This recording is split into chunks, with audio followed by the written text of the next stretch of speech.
Hola amigos, ¿qué tal? Stu here from Spain Speaks with an update video today. We'll go through the main newspapers as we have been doing over the last couple of weeks. We'll have a look at El Mundo, we'll have a look at El Pais, El Confidencial, and the national broadcaster RTVE to see what is happening there. Then at the end of the video, we'll go through some of the comments and see what's happening in the comments section. So we'll get straight into the news, and I imagine that there are lots of things happening around the country today. We'll start off here with El Mundo, and we'll go down and see what the main headlines are in this newspaper today. We can see that on the left there, they're talking about something in Catalonia. We won't look at that. We'll go down here and we can see that there's an article about the UK, Reino Unido. Marisco podrido, supermercados casi vacíos y compras online más caras, el precio del Brexit. So what they're saying here that in the UK, according to El Mundo, you've got rotten seafood, supermarkets are almost empty, and online shopping has become more expensive, the price of Brexit. Now we'll click on the article and see what the second headline is, and we can see here el Brexit pasa factura, precios altos y pesadilla burocrática. Los británicos empiezan a notar ya la pesadilla de cumplir con los nuevos requisitos aduaneros en su relación comercial con la UE. So starting to pay the price for Brexit, higher prices and a bureaucratic nightmare. Britons are now starting to notice the nightmare that is trying to comply with the new customs requirements in their trade relationship with the European Union. So there we go, according to this newspaper, the new trading rules and regulations that the UK has with the EU causing nightmares, especially when it comes to bureaucracy, higher prices, rotten seafood and empty supermarket shelves.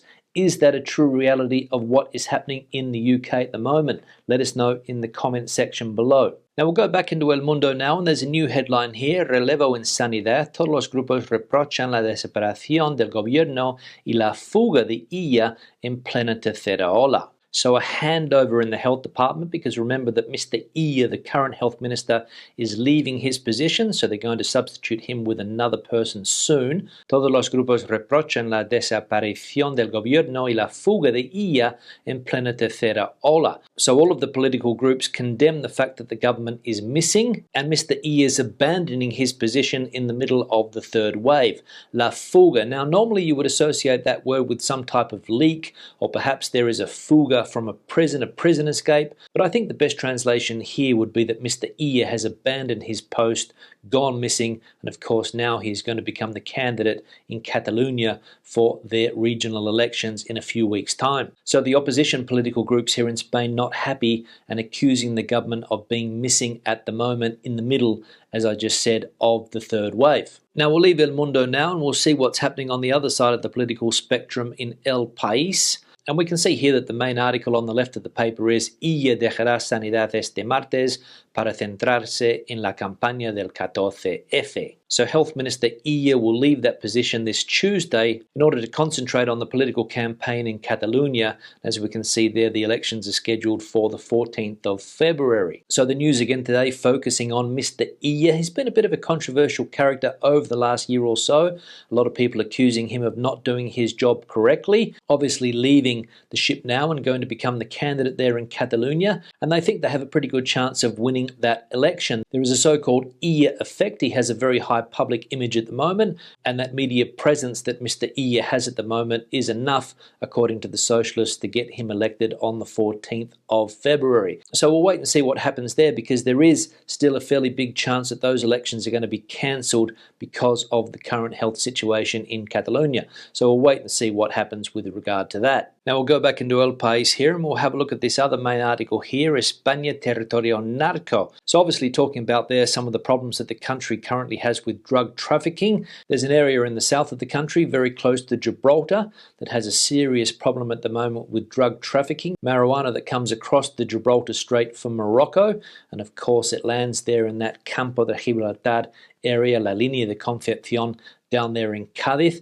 and the different police forces here in Spain, the National Police and the Civil Guard, having a very, very difficult time trying to get that situation under control down there in Cadiz. Now this is not a new problem for that part of the world, and it's also not a new problem for other areas here in Spain. Spain had a big problem with drug trafficking back in the 1980s and 90s in places like Galicia, with cocaine. And in recent years, various places along that Mediterranean coast down there in Cadiz have had problems with drug trafficking. You might have seen on the news on various occasions people relaxing on the beaches down there in Cadiz. All of a sudden, one of these speedboats full of hashish launches itself onto the sand, and people appear out of nowhere to take the drugs off the boat and take them into the small towns in the area. Now, we'll leave El Pais now. We'll go to El Confidencial. We'll see what's happening there. We'll have a look at the map and the graph again, as we normally do. And we can see that virtually the whole of mainland Spain is now in the dark blue colour, with more than 600 cases per 100,000 inhabitants in the last 14 days. We'll click on a couple of regions and see what the situation is like. We'll have a look at Catalonia. 647, Balearic Islands, 689. We'll go down here to Valencia, 1,245. I believe that Valencia has also announced more restrictions in the last couple of days, so the situation not looking good there. And we'll go to the Canary Islands and see what it's like down there. And the Canaries is now up to 188, but I think that some islands are worse than others in the Canary Islands. Now let's go down and see what the news is. Again, Mr. Illa is the focus of the news here.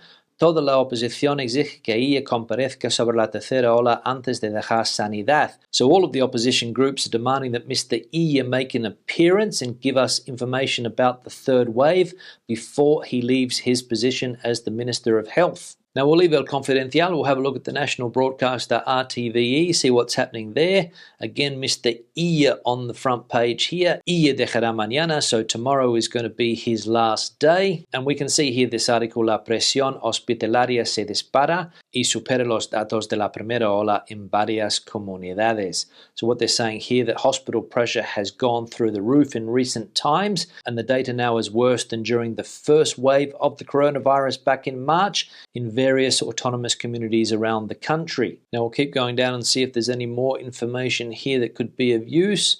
Let's have a look at this one down here. The Valencian community, which is what we said before. La comunidad valenciana limita a reuniones en espacios públicos a 2 personas si no son convivientes. So the Valencian community now limiting gatherings to 2 people in public spaces if they don't live together. So the Valencian community cracking down even further. And this seems to be the trend around the country at the moment. I think here in Madrid something similar is in place, and very, very difficult to meet with people that you don't live with in Spain at the moment. Now we'll leave the newspapers now. We'll go into the comment section, see what's happening there. Have a look at some of the comments that were left on yesterday's video. We'll look at this one here from Philip.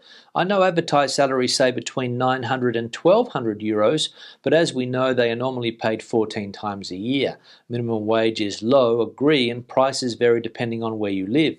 Coffee locally is still €1, although travelling I have found it as much as €2 a cup. Still love living here. Yeah, Philip, thanks for the comment. I think we mentioned this yesterday about salaries. Somebody down there in Granada mentioned that salaries in that particular part of Spain are normally between 900 and 1,200 euros a month. I said that it wasn't very much money, but you're pointing out here that it is 14 payments, which is normally the case for salaries here in Spain. Some people do prefer to only get 12 payments, but a lot of people do get their salary extended to 14 payments. So we'll split the difference and say that it's about 14,000 euros a year. Now I don't know whether that's a gross or a net figure. I suppose that 900 euros or 1,000 would be a net salary, or at least I hope that is the case, because 14,000 euros is not a lot of money in my opinion. And you're right, prices do depend on where you live. Obviously the cost of living in Andalusia is not going to be the same as it is here in Madrid. Madrid is quite expensive. You mentioned €1 for a coffee. I can't remember when I paid €1 for a coffee here in Madrid. Normally it's around 140,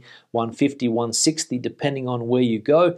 If you go to one of these gourmet coffee shops in the center of Madrid, you can pay around €2 for a cup of coffee, but I can't remember the last time I paid €1 for a cup of coffee. And good to see that you still love living here, and I know that is the case for a lot of people that have chosen to make Spain their home, that they do enjoy living in the country and they still find the country relatively cheap compared to some other countries around the world, or at least I do. If I compare prices here with prices in Australia, Spain wins hands down. We'll have a look at this one here from Carlos. If anyone that watches these vlogs is traveling with their van as an example and looks for a safe place to stay, I have land in Aragon that you are free to use. Yeah, thanks for the comment, Carlos, and very generous of you offering your land to people that may be traveling around the country in a van at the moment and have been caught out by some of the restrictions that are now in place here in Spain.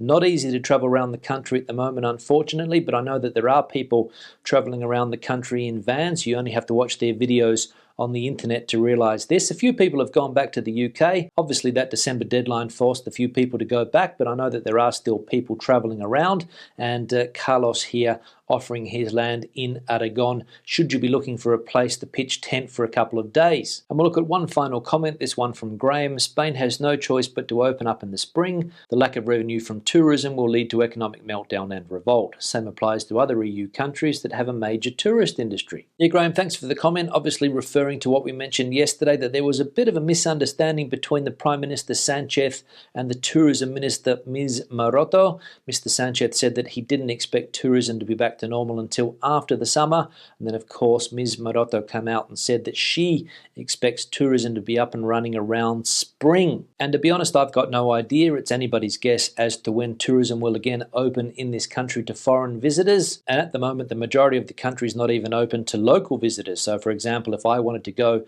to Valencia on holiday, I couldn't do it at the moment because I'm not a resident in that particular autonomous community, and the same applies for Andalusia. The borders are open, however. French people can travel down to Spain. Portuguese people can come across the border if they want to. I don't know why they would, because obviously with the health situation the way it is, it's not a tourist-friendly country at the moment. But I imagine that there is enormous pressure on the government at the moment from tourist sectors to start to open up, especially when the weather starts to get a little bit better, because it is a huge lobby group in the country. It's a huge industry. I think something like 15% of the economy before the pandemic was related to tourism, and obviously more in certain areas. So for example, in an area like Benidorm, their economy virtually depends on tourism. Not a lot of other things happening there. So most likely we will start to see the country open again to tourism because of that pressure. But again, it's all going to depend on the health situation and the rules and regulations that are in place. On that note, I'll start to wrap the video up. Questions and comments, please leave them in the section below. Debate the situation out as you normally do. Give the video a thumbs up if you liked it, thumbs down if you didn't. I'll see you in the next one. Hasta luego.